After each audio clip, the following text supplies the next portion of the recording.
नबी पाक सल्लल्लाहु ताला अलैहि वसल्लम ने इरशाद फरमाया कि है कोई जो मुझसे चंद बातें सीख ले और फिर उस पर अमल करे, या उसको सिखा दे जो उस पर अमल करे। अल्लाह के हबीब अलैहिस्सलाम फरमाने लगे, हराम से बच जाओ, सबसे बड़े इबादत गुजार बन जाओगे।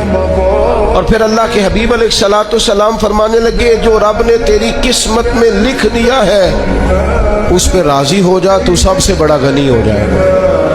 और हुजूर अलैहिस्सलाम फरमाने लगे, ये देखना जरा, हुजूर फरमाने लगे, अपने पड़ोसी के साथ हुस्ने सलूक से पेश आ, मोमिन हो जाएगा तू।